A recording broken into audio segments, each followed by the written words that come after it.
அடுத்ததாக திருமதி பார்வதி அவர்கள் இப்பொழுது காதுக்கு இனிமையாக ஒரு நல்ல பாடலை பாட இருக்கிறார். அதை எல்லோரும் மெய்மறந்து கேட்போம். அனைவருக்கும் எனது இனிய மகளிர் தின நல்வாழ்த்துக்களை தெரிவித்துக் கொள்கிறேன். உன்னை ஒன்று கேட்பேன், உண்மை சொல்ல வேண்டும், என்னை பாடச் சொன்னால் என்ன பாடத் தோன்றும். உன்னை ஒன்று கேட்பேன், உண்மை சொல்ல வேண்டும், என்னை பாடச் சொன்னால் என்ன பாடத் தோன்றும். காதல் பாட்டு பாட காலம் இன்னும் இல்லை, காதல் பாட்டு பாட காலம் இன்னும் இல்லை, தாலாட்டு பாட தாயாகவில்லை. உன்னை ஒன்று கேட்பேன், உண்மை சொல்ல வேண்டும், என்னை பாடச் சொன்னால் என்ன பாடத் தோன்றும், என்ன பாடத் தோன்றும். நிலவிலா வானம் நீரில்லா மேகம், பேசாத பெண்மை பாடாது உண்மை, கண்ணை மெல்ல மூடும் தன்னை எண்ணி வாடும் பெண்ணை பாடச் சொன்னால் என்ன பாடத் தோன்றும். உன்னை ஒன்று கேட்பேன், உண்மை சொல்ல வேண்டும், என்னை பாடச் சொன்னால் என்ன பாடத் தோன்றும், என்ன பாடத் தோன்றும். வாய்ப்புக்கு நன்றி. ரொம்ப அருமையாக அந்த பாட்டினை பாடினார். எல்லோருமே நான் உங்களெல்லாம் வேண்டிக் கொண்டது போல் அமைதியாக மெய்மறந்து கேட்டு ரசித்திருப்பீர்கள் என்று நம்புகிறேன். அதுக்கு ஒரு நல்ல ஒரு பெரிய கைத்தட்டலோடு அவர்கள் பாராட்டத்தை தெரிவிக்கலாம். அடுத்ததாக நமது முன்னாள் மாவட்ட திட்ட அலுவலர் திரு பரமசிவன் அவர்கள் இப்பொழுது ஒரு கவிதை வடிக்கிறார். முன்னாள் மாவட்ட உறுப்பினர், முன்னாள் மாவட்ட திட்ட அலுவலர். அனைவருக்கும் உலக மகளிர் தின வாழ்த்துக்களும், வருங்காலங்களில் அவர்கள் இன்னும் எல்லா துறைகளிலும் முன்னேற வேண்டும் என்ற பிரார்த்தனையோடு எனது இந்த சிறிய உரையை ஆரம்பிக்கிறேன். இது கவிதை தலைப்பு வேண்டாம் வரதட்சணை அப்படிங்கிற தலைப்பு. கவிதையை சொல்லிட்டு அப்புறம் அதனோடு இருக்கிற ஒரு முக்கியமான விஷயத்தையும் உங்களுக்கு சொன்னால் அது கொஞ்சம் கூடுதலான ஒரு சிறப்பு அம்சமாக இதில் இருக்கும்னு நினைக்கிறேன். கவிதை என்னென்னா, இது பெண்களுடைய குரலிலேயே வெளிப்படக்கூடிய வரிகளாக அந்த கவிதையை அமைத்திருக்கிறேன். என்ன கவிதை அப்படின்னா, ஏ நவீன வியாபாரிகளே, பெண் கேட்கும் போர்வையில் பொன் கேட்கும் நீங்கள் என்ன பாரசீகத்து பொன் வியாபாரிகளா? பெண்ணை பெற்றவர்களிடம் பெண்ணை கேட்டால் கொடுப்பார்கள், புதையலுக்கு பாவம் அவர்கள் எங்கே போவார்கள்? சில ஆயிரங்கள் கொடுக்க இயலாமல் பல ஆயிரம் மலர்கள் இங்கே கருகுகின்றன. நாங்கள் மொட்டுக்களாகவே இருந்திருக்கக்கூடாதா என இப்போது நினைக்கின்றோம். விழித்து கொண்டோம் என்று மட்டும் எண்ணாதீர்கள் ஆண் வர்க்கமே, பின் நாங்களும் விழித்து கொண்டால் பின் நீங்கள் கிடந்து விழிக்கப் போகின்றீர்கள். இது பெரிய கவிதை. நினைவிருக்கும் வரை நினைவில் இருக்கும் சில வரிகளைத்தான் நான் உங்களுக்கு சொல்லியிருக்கிறேன். இதில் கூடுதலான சிறப்பான ஒரு விஷயம் என்ன அப்படின்னா, இந்த கவிதை நானே எழுதியது, அந்த ஒரு கருமி மாதிரி இல்லை, இது நானே எழுதியது. இதில் 48 வருடங்களுக்கு முன்னாடி எழுதியது. 48 வருடங்கள் ஆயிடுச்சு. இருந்தாலும் அந்த கவிதையில் சில இன்னும் உயிர் இருக்கிற மாதிரி தான் இருக்குது. நினைக்கலாம், 1000 அதாவது 1000 கொடுக்க இல்லாமல் அப்படிங்கிறது அந்த காலத்தில் 1000 ரூபாய்ங்கிறது பெரிய விஷயம். அந்த ஒரு விஷயமே இது பழங்கவிதை அப்படிங்கிறத காட்டி கொடுக்கக்கூடிய ஒரு விஷயமாக இருக்கிறது. ஆகவே இது அப்போது நான் எழுதினது. அடுத்து என்ன அப்படின்னா, ஒரு பாடல் இருக்குது, டைம் இருந்துச்சுன்னா அப்புறம் நான் பாடுறேன். சரிதாங்களா? எல்லாருக்கும் வாய்ப்பு கொடுக்கணுங்கிற வகையில் நமது மதிப்பிற்குரிய பரமசிவன் சார் அவர்கள் சொன்னாங்க 48 வருஷத்துக்கு முன்னாடி இந்த கவிதை எழுதினாருன்னு. அப்போ பெண்களோட நிலைமை ரொம்ப கம்மியாக இருந்துச்சு, ஆண்களோட நிலைமை ரொம்ப உயர்வாக இருந்துச்சு. எல்லோரும் வேலை பார்த்துட்ருப்பாங்க, பெண்கள் படிக்கிறதுக்கே கஷ்டமான காலம். அதனால் பெண்களை திருமணம் செஞ்சு கொடுக்கணும்னா இந்த மாதிரி வரதட்சணையை கொடுத்து தான் கல்யாணம் பண்ணுங்கிற ஒரு நிலைமை அப்போ இருந்துச்சு. இன்றைக்கி பார்த்திங்கன்னா அப்படி இல்லை. பெண்கள் ஆண்களுக்கு ஈக்குவலாகவோ அதுக்கு மேலேயோ நிறைய படித்து பெரிய பெரிய உத்தியோகத்தில் இருக்காங்க. இப்போ யாருமே வரதட்சணைங்கிற பேரே இல்லை. அந்த டவுரி ப்ரொஹிபிஷன் ஆக்ட் அப்படிங்கிறது ரொம்ப சீரியஸாகவும் இருக்குது. அதோட நம்மளாவே அதை மாற்றிக்கிட்டோம். இன்றைக்கி நிலைமைக்கு எங்கே வரதட்சணை இல்லாமல் கல்யாணம் நின்று போச்சுன்னு எங்கேயாச்சும் நம்ம சொல்ல முடியுமா? எங்கேயுமே இருக்காது. அது இல்லாமல் பெண்கள் ஆண்கள் அப்படிங்கிற கணக்கெடுப்பு ரேஷியோ எடுத்து பார்த்தோன்னா, முந்தியெல்லாம் 1000 ஆண்கள் இருந்தாங்கன்னா 1100 பெண்கள் இருந்தாங்க. 1000 ஆண்கள் இருந்தாங்கன்னா 1100 1200 பெண்கள் இருந்தாங்க. அப்போ ஆண்களுக்கு டிமாண்ட், ஆண்கள் அதாவது மாப்பிள்ளை கிடைக்காம ரொம்ப கஷ்டப்பட்டுட்டு இருந்தாங்க. ஆனால் இன்றைக்கி நிலைமை நல்லதோ கெட்டதோ, ஆண்கள் 1000 பேர் இருந்தாங்கன்னா பெண்கள் வெறும் 850 பேர் தான் இருக்காங்க. அதனால் பெண்களுக்கு இப்போ டிமாண்ட். யாருமே வரதட்சணை கொடுன்னு கேட்க முடியலை. அப்புறம் அவங்க வேலையும் நல்லா பார்க்குறாங்க, நல்லா சம்பாதிக்கவும் செய்கிறாங்க. அதனால் அன்னைக்கு நம்ம பரமசிவன் சார் எழுதின கவிதை அன்னைக்கு பொருத்தமாக இருக்குது. ஒருவேளை அது கூட நிறைய பேரோட மனசுகளை மாற்றியிருக்கலாம். இன்றைக்கி நமக்கு நிறைய அறிஞர்களும் எல்லாருமே ஆட்சியாளர்கள் எல்லாருமே நமக்கு நம்மளுடைய கல்வி தரத்தையும் வேலை திறனையும் எல்லாத்தையுமே மேம்படுத்திட்டாங்க. இப்போ நம்ம எல்லாருமே நல்ல ஒரு நிலைமையில் இருக்கிறோம் அப்படின்னு நினச்சிட்டு இந்த கவிதைக்கு இப்போ தேவையில்லாமல் போச்சு அப்படிங்கிற என்னோட கருத்தை நான் சொல்லிக்கிறேன். உலக மகளிர் தின விழாவிற்கு இன்று இங்கே வருகை தந்திருக்கும் அனைத்து எனது அலுவலர்களும், எனது புதிய மூத்த சகோதரிகள், இளைய சகோதரிகள் அனைவருக்கும் எனது காலை வணக்கத்தை நான் தெரிவித்துக் கொள்கின்றேன். இதுவரை பேசியவர்கள் அனைவருமே நம்மளுடைய மனநிலையுமே நாம் உயர்ந்திருக்கிறோம், வளர்ந்திருக்கிறோம், நிறைய விமன் டெவலப்மெண்ட் வந்துருச்சு நம்மக்கிட்ட அப்படிங்கிற ஒரு மனநிலையில் நம்ம வந்துட்டுருக்கோம். அது பொய் கிடையாது, உண்மை, ஒத்துக்கொள்ளக்கூடிய ஒரு உண்மைதான். இருந்தாலும் எல்லா துறையிலும் நாம் வளர்ந்திருக்கின்றோம். மெயினாக பொருளாதார துறையிலே அதிகமாக வளர்ந்திருக்கின்றோம். இண்டிபெண்ட்டாக செயல்படுற துறையிலே நம்ம வளர்ந்திருக்கின்றோம். எல்லா துறையிலும் வளர்ந்து பெரிய அலுவலர்களாக, பெரிய அறிஞர்களாக, விஞ்ஞானிகளாக நிறைய இருக்கிறோம். ஆனால் நம் குடும்ப நிலைக்கு வரும் பொழுது மனநிலையிலேயோ மற்ற விஷயத்திலேயோ நம்ம நினைத்த மாதிரி நம்மளால் இருக்க முடிகிறதா என்பதை நாம் ஒரு நிமிஷம் யோசித்து பார்க்க வேண்டும். வளர்ச்சி என்பது பெண்கள் முன்னேற்றம். பெண்கள் முன்னேற்றம்னா என்ன? முன்னேற்றம்ங்கிற ஒன்றை தான் நம்ம அடைஞ்சிருக்கோம். டெவலப்மெண்ட் அப்படிங்கிறது உயர்ந்து போகிறது, உயர்ந்து போகிறது தான் டெவலப்மெண்ட்டு. நம்ம க்ரோத் அண்ட் டெவலப்மெண்ட்டில் படிப்போமே அந்த மாதிரி. ஆனால் அந்த டெவலப்மெண்ட்டுக்கு ஏற்ற மாதிரி நம்மளுடைய உரிமைகளில், நம்மளுடைய செயல்பாடுகளில் மாற்றங்கள் வந்திருக்கா ப்ராக்டிக்கலாக அப்படின்னு யோசித்து பார்த்தோம்னா இல்லை. ஏன்னா நான் வளரலைன்னு சொல்ல வரலை, குறையும் சொல்ல வரலை. அதில் ஒரு விஷயம் என்னென்னா, அன்றைக்கு பேசணும் நம்ம 10 இவங்க சொன்னாங்க, ஆனந்தவள்ளி சொன்னாங்க 1000க்கு 1100 பெண்கள் இருந்தாங்க, ஆண்களுக்கு டிமாண்ட் இருந்தது, கல்யாணத்துக்கு வரதட்சணை கேட்டாங்க அப்படின்ட்டு. இன்றைக்கி வரதட்சணையை ஒவ்வொரு பெண்ணும் அவளே கொடுத்து கல்யாணம் பண்ணிக்கிற நிலையில் அவள் இருக்கிறா. ஆனால் அன்றைக்கு இருந்த குடும்ப சூழ்நிலை இன்றைக்கு இருக்கிறதான்னு நீங்கள் பார்க்கணும்.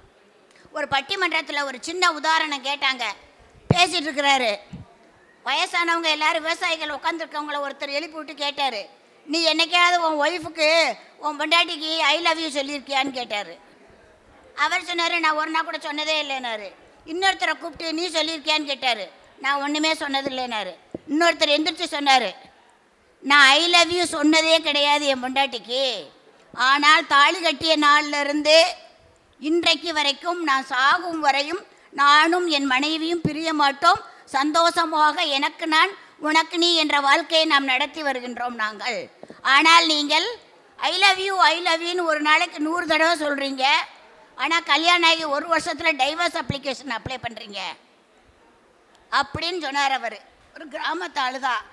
உண்மையில் யோசித்து பாருங்கள், அந்த மாதிரி விஷயங்களில் நம்ம வெற்றிகளை எப்படி கண்டுபிடித்து வர முடியும் அப்படிங்கிறத நம்ம பார்க்கணும். பெண்கள் வளர்ச்சி நமக்கு பாசிட்டிவான டெவலப்மெண்ட்டை கொண்டு வரணும்.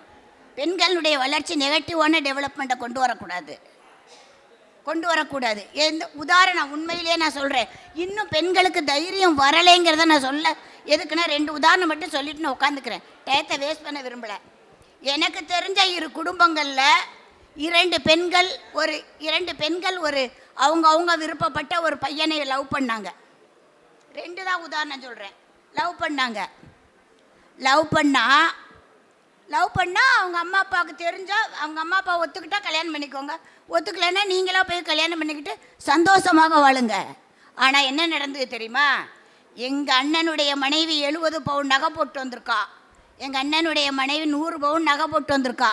நீயும் அந்த நகையோடு வந்தாதான் எங்கள் அம்மா அப்பா ஒத்துக்குவாங்கன்னு சொல்லி அதை எதிர்த்து அந்த பெண்ணால் போராட முடியலை. 3 வருஷம் வேலை பார்த்து, அம்மா வீட்டிலே இருந்து 3 மாதம் வேலை பார்த்து சம்பளத்தை பூரா 70 பவுன் நகை செஞ்சுக்கிட்டு 90 பவுன் நகை செஞ்சுக்கிட்டு அதே மாப்பிள்ளையே கல்யாணம் பண்ணி போனாங்க. எங்கே நம்ம வளர்ந்துருக்கோம் சொல்லுங்க? அதை தான் நான் சொல்கிறேன். ஏன் அவனை போய் கட்டணும்? இருங்க, எதுக்கு அவனை அப்படி போய் கட்டணும்? நம்ம அம்மா அப்பா கஷ்டப்பட்டு படிக்க வச்சாங்க, சம்பளத்தை பூரா வாங்கி நகை செஞ்சு கழுத்தில் போட்டுட்டு அவன் உண்மையாக லவ் பண்ணானா நகை கேட்டிருப்பானா? அதை போட்டுக்கிட்டு அவங்கள வருத்தி, பெற்றோரை வருத்தி அப்படி போய் கல்யாணம் பண்ணி இந்த வீட்டுக்குள்ளே நுழையணுமா? எங்கே பெண்கள் இப்போ டெவலப் ஆகியிருக்கோம்? எங்கே தைரியம் வந்திருக்கு? வரலையே. இத்தனை ஆண்டுகளுக்கு அப்புறம் அவள் அதை பேச முடியலையே. நானே தாயாக இருந்திருந்தேன்னா லவ் பண்ண இல்லை, எனக்கு இஷ்டம் இல்லை, நீ கட்டிக்கிறதா இருந்தால் சந்தோஷமாக கூட்டிகிட்டு ஓடு, நகை என்ன செஞ்சுட்டு போகிறேன்னு கேட்டிருப்பேன். நான் நகை கேட்குறவனோட நானாக இருந்தால் உண்மையாக அதை சொல்லுவேன். அந்த பெண்ணும் பயந்துக்கிட்டு, அந்த பொண்ணும் அந்த அம்மாவும் இந்த அமெரிக்கன் காலேஜில் ப்ரொஃபஸராக இருக்குது அந்த பொண்ணு, கேளுங்க கதையை. 3 வருஷம் அந்த அம்மாவும் பயந்துக்கிட்டு சம்பளத்தை வாங்கியாரா போய் நகை வாங்கி சேர்க்க, எங்கே நம்மளுடைய வளர்ச்சி இருக்குன்னு பாருங்க. என்னைக்கு ஒன்று புரிஞ்சுக்கோங்க, இந்த அவ்வளோதான் நான் முடிக்க போகிறேன். என்றைக்கு நம்ம கணவன் நம்மகிட்ட என்ன எதிர்பார்க்குறாரோ, இப்படி தான் அந்த அம்மா இருக்கணும், இப்படி தான் நம்ம பொண்டாட்டி இருக்கணும், சோறு தின்னா தட்டு கழுவி வைக்கணும், சின்ன விஷயத்தில் நம்ம போட்டி போடுறோம் நீயா நான், அது தேவையில்லை. அது எப்படி வேணாலும் நடந்தாலும் ஒன்றும் பிரச்சனை இல்லை. இந்த மாதிரி பெரிய விஷயங்களில் எதிர்த்து நின்று ஜெயிக்கிறதுக்கு பெண்கள் தைரியம் வரணும். மாமியாரோட சண்டை போட தைரியம் இதெல்லாம் நமக்கு தேவையில்லை. இதெல்லாம் எவ்வளோ பெரிய ரைட்ஸு தெரியுமா? ஆனால் அந்த 2 பெற்றோர்களும் எவ்வளோ கஷ்டப்பட்டாங்கன்னு எனக்கு கண்ணு முன்னாடி நான் பார்த்தேன். அதனால இன்னும் நம்ம எது ரைட் எது ராங்குங்கிறத சரியாக ஐடென்டிஃபை பண்ணி ஃபைட் பண்ணுறதுக்கு விமனுக்கு தைரியம் வரணும். இன்னும் வரலை, அது வரணும். அது என்றைக்கு வருதோ, நகை போட்டுக்கிட்டு ரோட்டில் போனால் திருடை வரலைன்னா நமக்கு முன்னேற்றம் கிடையாது அப்படி சொல்கிறாங்க. ஒரு ராத்திரியில் தனியாக போயிட்டு வந்தால் பெமெண்ட் டெவலப் ஆகிட்டோம்னா அதெல்லாம் இல்லை. இந்த மாதிரி இடங்களில் எதிர்த்து நின்று ஜெயிக்க தெரியணும். அந்த நிலை வரும்போது தான் விமன் முன்னேறி இருக்காங்கங்கிற ஒரு நம்பிக்கை நமக்கு வரும். ஏன்னா இந்த கருத்தை சொல்லணுங்கிறது என்னுடைய ஆதங்கம். வாய்ப்பு கொடுத்ததுக்கு மிக்க நன்றி. அவங்களுக்கு ஒரு பலத்த கரகோஷத்தை கொடுங்க. அவங்க நல்ல கருத்தை சொல்லியிருக்காங்க. என்னென்னா பெண்கள் பயந்ததுனால அவங்களுடைய உரிமைகளை விட்டு கொடுத்துட்டாங்கன்னு சொல்கிறத தான் அவங்க இவ்வளோ நேரம் சொல்லியிருக்காங்க. அதுவும் ஒரு நல்ல காரணம்தான், சரியான விஷயங்கள் தான். இப்போ நடுராத்திரி நகையை போட்டுட்டு தைரியமாக ஒரு பொண்ணு போனால் அதுதான் முன்னேற்றம் அப்படி யாருமே சொல்லவே இல்லை. அப்படி யாருமே சொல்லலை. அதை நம்ம மகாத்மா காந்தி அவர்கள் சொன்னாங்க. சுதந்திரத்தை பற்றி கேட்கும்போது சுதந்திரங்கிறது என்ன அப்படின்னு சொன்னால், சுதந்திரம் என்ன அப்படின்னு சொல்லி கேட்கும்போது அவர் சொன்னார், எப்படி எப்பொழுது ஒரு பெண் தனியாக நடு ரோட்டில் எந்தவித பயமும் இல்லாமல் யாருடைய அச்சுறுத்தலும் இல்லாமல் நிறைய நகையை போட்டுட்டு வரிசையாக போயிட்டு சேஃப்டியாக வீட்டுக்கு திரும்பி வராங்களோ அது அவங்களுக்கு கிடைச்ச சுதந்திரம்னு சொன்னார் அவர். பெண் உரிமைலாம் சொல்ல. பெண் உரிமைனா என்ன அப்படின்னு சொன்னால், அல்லது பெண்கள் முன்னேற்றம்னா என்ன அப்படின்னு சொன்னால், நல்ல கல்வி, அதுக்கப்புறம் அதுக்கேற்ற மாதிரி உத்தியோகம், நல்ல சம்பாத்தியம், தன் கணவனை தானே தேர்ந்தெடுத்து கொள்ளும் திறமை, இதுதான் பெண்கள் முன்னேற்றம். இந்த மாதிரி பெண்கள் முன்னேற்றத்தை மோஸ்ட்லி அடைஞ்சிட்டோம். அதாவது 100% அடைஞ்சோன்னு சொல்ல முடியாட்டா கூட ஒரு 70% அடைச்சிட்டோம். இன்னும் வருங்காலங்களில் இன்னும் மிச்சம் 30% அடையணும்னு நான் கேட்டுக்கொண்டு இந்த மகளிர் தினத்தில் அதை பற்றி தெளிவுபடுத்திக்கிறேன். அடுத்ததாக திரு பரமசிவன் அவர்கள் ஒரு பாடலை பாடுவார். நானா நனனா நானா நானா நனனா நானா எங்கே அந்த வெண்ணிலா, எங்கே அந்த வெண்ணிலா, எங்கே அந்த வெண்ணிலா. கல்லை கனி ஆக்கினாள், முல்லை மலராக்கினாள், எங்கே அந்த வெண்ணிலா. தரையில் நடந்த நான் வானில் பறக்கிறேன், உன்னால் தானம்மா, உன்னால் தானம்மா. இரவாய் இருந்த நான் பகலாய் மாறினேன், உன்னால் தானம்மா, உன்னால் தானம்மா. எனக்கென இருந்தது ஒரு மனசு, அதை உனக்கென கொடுப்பது சுகம் எனக்கு.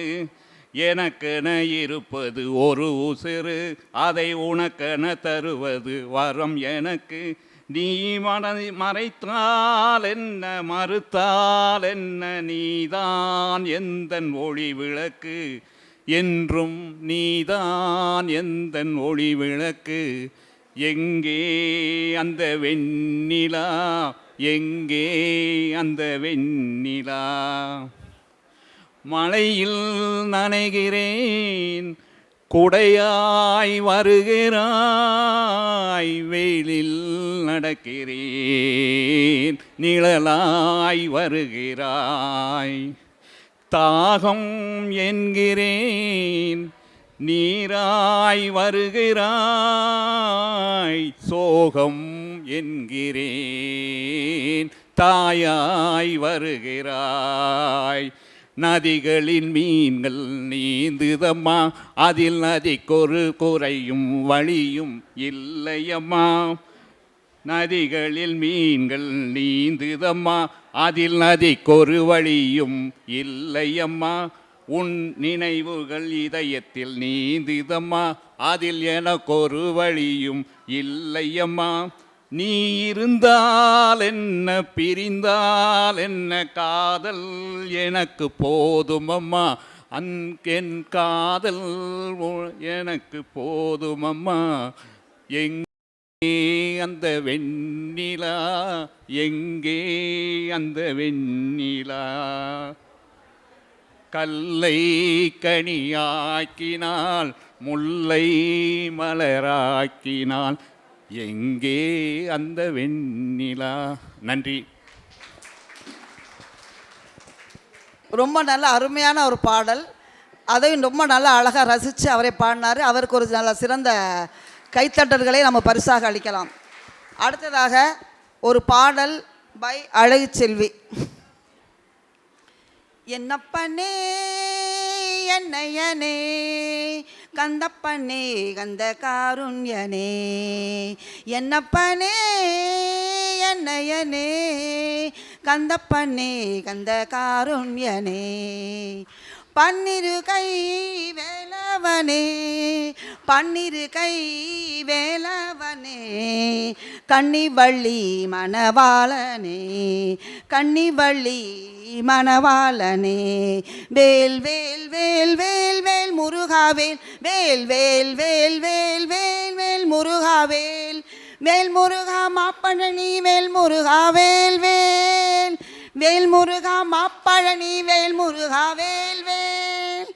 பார்வதியின் பாலகனே, பார்வதியின் பாலகனே, பார்வதியின் பாலகனே, பார்வதியின் பாலகனே. பக்தர்களுக்கு அனுகூலனே, நம் பக்தர்களுக்கு அனுகூலனே. வேல் வேல் வேல் வேல் வேல் முருகாவேல், வேல் வேல் வேல் வேல் வேல் வேல் முருகாவேல், வேல் முருகா மாப்பழனி, வேல் முருகா வேல் வேல், வேல் முருகா மாப்பழனி, வேல் முருகா வேல் வேல். எட்டுக்குடி வேலவனே எட்டுக்குடி வேலவனே எட்டுக்குடி வேலவனே எட்டுக்குடி வேலவனே சுட்டப்பழம் தந்தவனே அவைக்கு சுட்டப்பழம் தந்தவனே வேல் வேல் வேல் வேல் வேல் முருகாவேல் வேல் வேல் வேல் வேல் வேல் வேல் முருகாவேல் வேல் முருகா மாப்பழனி வேல் முருகா வேல் வேல் வேல் முருகா மாப்பழனி வேல் முருகா வேல் வேல் கால்களில் பொற்சிலம்பு முருகன் கைகளில் பொற்சதங்கை கால்களில் பொற்சிலம்பு முருகன் கைகளில் பொற்சதங்கை ஜல் ஜல் ஜல் என முருகன் வந்தான் ஜல் ஜல் ஜல் என முருகன் வந்தான் வேல் வேல் வேல் வேல் வேல் முருகாவேல் வேல் வேல் வேல் வேல் வேல் வேல் முருகாவேல் என்னப்பனே என்னையனே கந்தப்பனே கந்த காருண்யனே கந்தப்பனே கந்த காருண்யனே. நன்றி, வணக்கம். இப்பொழுது எதிர்பாராத ஒரு ஆன்மீக பாடல் பாடி முடித்தவர் அழகு செல்வி. வேல்முருகா பாட்டு, பழனியாண்டவர் பாட்டு பாடி பழனி முருகனே நேரில் வர்றாப்புல ஒரு பாட்டு பாடினாங்க. எனக்கே கொஞ்சம் பயமாக இருந்தது, யாருக்காவது சாமி வந்துட்டா என்ன பண்ணுறது, அந்த மாதிரி நான் ஃபீல் பண்ணேன். ஸோ ரொம்ப ரொம்ப அருமையாக பாடினாங்க, ரசிக்கிறாப்புல இருந்தது, அதுதான் முக்கியம். So very nice, thank you madam. Thank you very much. அவங்களுடைய பாராட்டுகளுக்கு எனக்கு ரொம்ப உற்சாகத்தை அளிக்குது, ரொம்ப ஊக்கம் அளிக்குது, ரொம்ப நன்றி. அடுத்ததாக நாம் எதிர்பார்த்து கொண்டிருக்கோம் நமது தலைமை உரை ஆற்ற மதிப்பிற்கும் மரியாதைக்கும் உரிய திருமதி சின்னக்காமாட்சி அவர்களை அன்புடன் அழைக்கிறோம். சமூக நலத்துறை என்னும் குடும்பத்தினரைச் சேர்ந்த என் அன்பு சகோதர சகோதரிகளே, உங்கள் அனைவரையும் இரு கரம் கூப்பி சிரம் தாழ்த்தி வணங்கி என்னுடைய தலைமை உரையை ஆரம்பிக்கிறேன். மகளிர் தினத்தை மகிழ்ச்சியாக நாம் ஓய்வு பெற்றவர்கள், வயோதிகர்கள் என்று வயதையும் முதுமையும் மறந்து, நான்லாம் இப்போ என் பேத்திட்ட சொல்லுவேன், பாப்பா உனக்கு 14 வயசு எனக்கு 15 வயதுன்னு. ஏன்னா எனக்கு 75 ரவுண்டு ஒன்று முடிஞ்சிருச்சு. அதனால் எனக்கு வயசாயிருச்சு, முதுமை, மூட்டு வலி, கால் வலி, முழங்கால் வலி, முடியலை. எங்கள் வீட்டில் ராஜாவும் நான் தான், ஸ்வீப்பரும் நான் தான், எல்லா வேலையும் நான் மட்டுமே செய்வேன். ஏன்னா நான் மட்டும்தான் இருக்கேன். அதனால் வேலைக்கோ துணைக்கோ எந்த ஆள் அம்பு சேனை எதுவும் வச்சுக்கிறது இல்லை. ஏன்னா நான் ஹெல்த்தியாக இருக்கேன். காரணம், ஆனந்தவல்லி சொன்ன மாதிரி நான் யூனிவர்ஸோட பேசாட்டாலும், எனக்குள்ளே பேசாட்டாலும், என் மனதை நான் எப்பயுமே வலிமையாக வச்சுருக்கேன், இளமையாக வச்சுருக்கேன். என்னால் முடியும், ஐ கேன். ஆங்கிலேயர் ஒருத்தர் அமெரிக்கர் எழுதியிருந்தார், யூ கேன் வின், காப்மேயர். அந்த புத்தகத்தை எப்பயுமே நான் படிப்பேன். அது படித்ததுனால இல்லை, பொதுவாகவே எங்கள் அப்பா அந்த மாதிரி இரும்பு மனிதர்.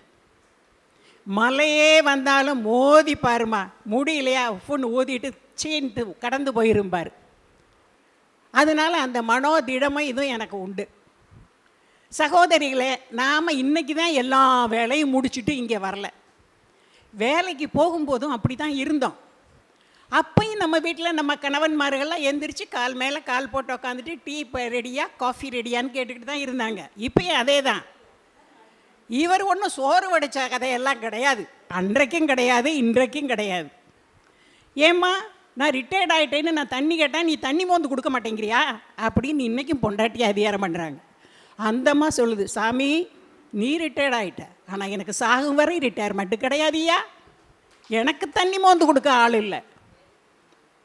எஸ், படிச்சிருக்கோம். பாரதியார் சொன்னார் அன்னைக்கு, அடுப்பெரிக்கும் பெண்களுக்கு படிப்பதற்கு படிப்பு கம்மி தான். அன்னைக்கு எங்கள் தாத்தா வாத்தியார், எங்கள் அம்மா மலைக்கு கூட பள்ளிக்கூடத்தில் ஒதுங்கினதில்லை. ஆனால் எங்கள் 8 பேரும் நல்லா படித்து நாங்கள் 8 பேரும் அரசு உத்தியோகம். காரணம், அவங்களுக்கு அந்த நினைவு, என் பிள்ளைங்க படிக்கணும்னு. என் தாய், அந்த சிந்தனை நம்ம எல்லாருக்கும் வரணும்.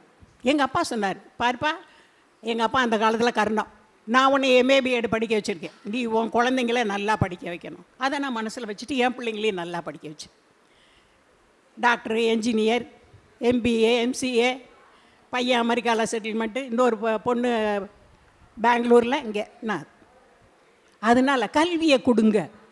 அதோடு சேர்ந்து தன்னம்பிக்கை, தைரியம், துணிச்சல், அதே நேரத்தில் அஞ்சுவது அஞ்சாமை பேதமை. எத்தனையோ நிகழ்ச்சிகள் பார்க்குறோம். நான் படிச்சிருக்கேன், நான் வேலை பார்க்குறேன், நான் போவேன் வருவேன் எந்த டயத்துலையும். அதுவல்ல பாரதியார் சொன்ன புதுமை பெண், அதுவல்ல. நம்மளுடைய பண்பாடு, நாகரிகம் எதுவுமே மாறாமல், மகளிர் சொன்னாரே வள்ளுவர், சிறை காக்கும் காப்பவன் செய்யும் மகளிர் நிறை காக்கும் காப்பே செயல். எல்லாருக்கும் கம்பராமாயணம் தெரியும். காட்டுக்கு போச்சுல்ல, அந்த அம்மாவை ராமனை தூக்கிட்டு போனார்ல, அங்கே போயிட்டு ஐயையோ ராமர் சொன்னாரே தங்கத்தில் எப்படிடி மானு துள்ளி குதிக்கும், சிலையாத்தானே இருக்கும், சொன்னால் கேளுடி, அது வேண்டாம், அது பொய்மானுன்னு கேட்டுச்சா? கேட்கல. லக்ஷ்மணன் சொன்னார், அண்ணி அண்ணனுக்கெல்லாம் எதுவும் வராது, நீங்கள் கவலைப்படாதீங்கன்னு. அதுக்கு அண்ணா பின்னான்னு பேசணுன்னா அவர் கோட்டை கழிச்சுப்பிட்டு போயிட்டார். இதை தாண்டாதுன்னு கேட்போமா? நம்ம தாண்டி தானே போவோம். அப்புறம் போய் அசோகவனத்தில் உட்காந்து சிந்திச்சிச்சான். என்னது? அப்பையும் ராமருக்கு அருந்தும் மெல்லடகு யாரிட அருந்தும் விருந்து வந்தபோது எண்ணுருமோ. ஐயா ராமர் தினம் கீரை சாப்பிடுவாராம். அந்த கீரை அவருக்கு யாரு சமைச்சு கொடுப்பா? எங்கே உட்காந்து நினைக்குது? அசோகவனத்தில்.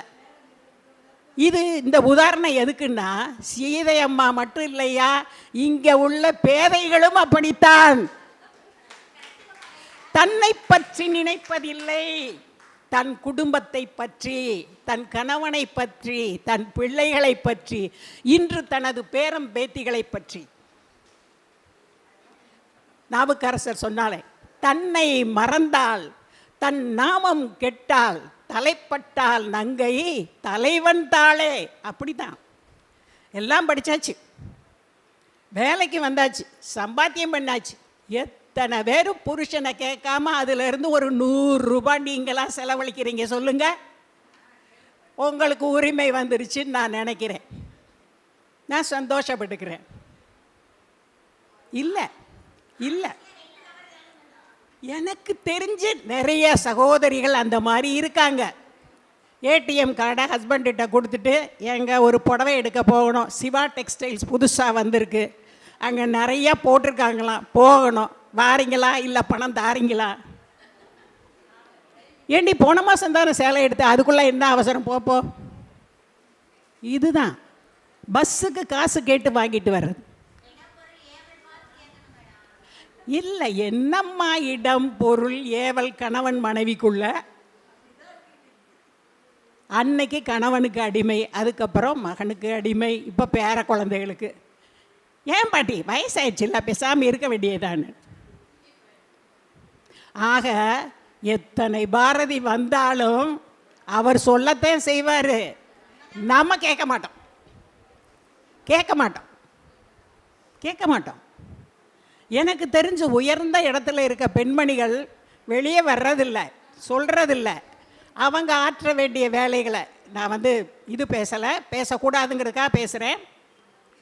கணவன் தான் வருவாங்க, இல்லைன்னா அண்ணன் தம்பி வருவாங்க. அந்த பதவிக்கு உரிய இதுக்கு அந்த அம்மா வரமாட்டாங்க.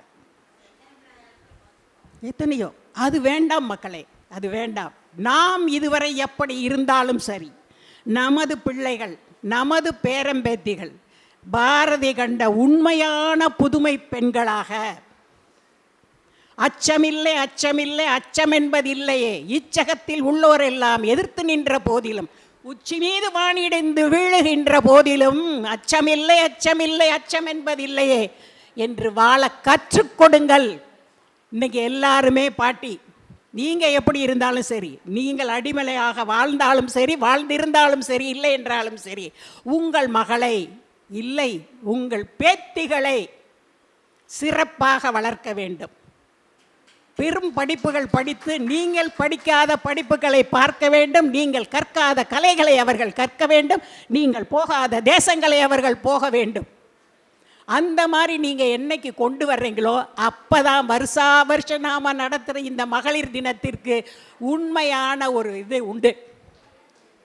அதுவரை இல்லைன்னு தான் சொல்லுவேன். அதனால் என் அன்பு சகோதர சகோதரிகளே, உங்கள் நேரத்தை வீணடிக்க நான் விரும்பவில்லை. உண்மையான சுதந்திரம் என்பது உங்கள் குழந்தைகளை நீங்கள் நன்றாக படிக்க வைங்கள். அது கைமீறி போய்விட்டது, அவர்களுக்கும் திருமணம் ஆகிவிட்டது என்றால் உங்கள் பேத்திமாரை உருவாக்குங்கள், உங்கள் பேரன்களை உருவாக்குங்கள், உங்கள் பேத்திகளை உருவாக்குங்கள். சரியா? அதுதான் நமக்கு பெருமை. இந்த மகளிர் தினம் கொண்டாடுறது நாம் மகிழ்ச்சியாக மட்டும் கொண்டாடுவதற்கு இல்லை, அதுவும் ஒன்று. அத்தோடு நாம் என்ன செய்திருக்கிறோம் நம் பிள்ளைகளுக்கு, பெண் மக்களுக்கு. அன்னைக்கு சொன்னாங்க வரதட்சணை, இப்போ கேட்குறாங்களா? இல்லையே. இன்னொன்று, அந்த காலத்தில் வரதட்சணை கிடையாதுங்க, பெண்களுக்குத்தான் பரிசம் போட்டு கட்டி கொண்டு செல்வார்கள். பரிசம் போடுறதும்பாங்க. ஆண்கள் பெண்களுக்கு பரிசம் கொடுத்து திருமணம் செய்வார்கள், பெண்கள் யாரும் கொடுப்பதில்லை. இன்று கிலோவில் நகை, லட்சத்தில் வரதட்சணை எல்லாம் இருக்குது. படிப்புக்கு தகுந்தாப்புல 10ஆம் கிளாஸ்னால் ஒன்று, ஐஏஎஸ்னாலும் ஒன்று, ஐபிஎஸ்னாலும் ஒன்று. துட்டு இல்லாமல் இல்லை. எங்கே போனாலும் காசு, பணம், துட்டு, மணி தான். பெண்களை அப்படி தான் நினைக்கிறோம். நம்ம மனைவியை நம்ம அப்படி நினைக்கிறோம். ஆனால் நம்மளுக்கு பெண் குழந்தை பிறந்துட்டால் நம்ம இப்படி நினைக்கிறோம். ஆனால் சகோதரர்களே, ஒரு பெண் உங்கள் பின்னால் இருந்தால் உங்கள் வாழ்க்கை சிறப்பாக இருப்பது போல் ஒரு ஆண் தகப்பனாக, சகோதரனாக, மகனாக இருக்கும் பொழுது அங்கு பெண்ணும் சாதிக்கிறாள். ஒரு குடும்ப தலைவன் இல்லை என்றால் குடும்ப தலைவி தன் பிள்ளைகளை வளர்த்து ஆளாக்கி நிமிர்த்து வாழ் குடும்பத்தை. ஆனால் எந்த குடும்ப தலைவனும் தலைவி இல்லாமல் தன் குழந்தைகளை, குடும்பத்தை நிமிர்த்தியதாக வரலாறு இல்லை. எனக்கே மேலுகாலுக்கு முடியணும்னா தண்ணி வெண்ணு வச்சு கொடுக்க ஆள் வேண்டாமான்னு போயிடுவோம். கிராமத்தில் இன்னும் கொச்சையாக சொல்லுவாங்க, பொண்டாட்டி செத்தா புருஷன் புதுமாப்பிள்ளைன்னு. ஆனால் பொண்ணு களை எடுத்தாவது குடும்பத்தை காப்பாற்றுவா. உங்களுடைய சக்திகள் இவர்கள்தான். அந்த சக்திகளை நீங்கள் சரியாக நடத்த வேண்டும் என்பது என்னுடைய வேண்டுகோள். இதை அனைவரும், நீங்கள் மட்டுமல்ல, இந்த சக்திகளும் புரிந்து கொள்ள வேண்டும் என்று கேட்டுக்கொண்டு வாய்ப்பளித்த அனைவருக்கும் நன்றி கூறி விடைபெறுகிறேன். வணக்கம். தலைமை உரை என்பது நச்சுன்னு எல்லோருக்கும் புரிகிற மாதிரி அழகாக சொல்லித்தரது தான். அதை ரொம்ப நல்லா சொன்னாங்க. அதோடு இல்லாமல் குடும்பத்தையும் நம்ம மகளிர் முன்னேற்றத்தையும் ஒன்றா சேர்த்து எப்படி இருந்தால் மகளிர் முன்னேற்றம் அப்படிங்கிற ரொம்ப நல்லா சொன்னாங்க. இன்னும் வருங்காலங்களில் நாம் நம்ம பிள்ளைங்களுக்கு செயலாட்டாலும் நம்ம பேரம்பேத்திகளுக்கு அவங்களுடைய முன்னேற்றத்துக்கு நம்ம உறுதுணையாக இருக்கணும், அவங்கள நல்லா கொண்டு வரணும் அப்படிங்கிற பற்றி ரொம்ப அழகாக எடுத்து சொன்னாங்க. அவங்களுக்கு நன்றி கூறிக்கொள்வதுடன் அவங்களுக்கு ஒரு பெரிய கைத்தட்டுதலுடன் பாராட்டுக்களை தெரிவித்துக் கொள்ளலாம்.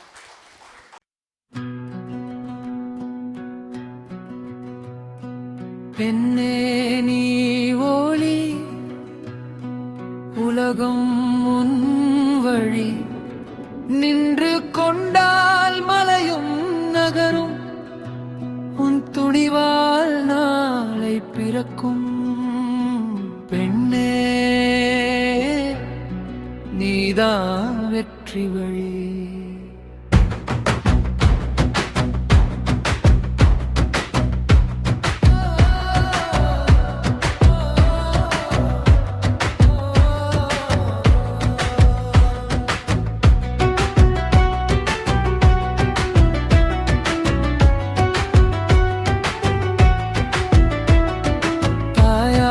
வந்தாய், அன்பை கொடுத்தாய், கண்ணீரை மறைத்து சிரித்தாய்.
உயர்ந்து நில்லு உலகம் முழுதும் உன்னை வாழ்த்து சொல்லும் பெண்ணே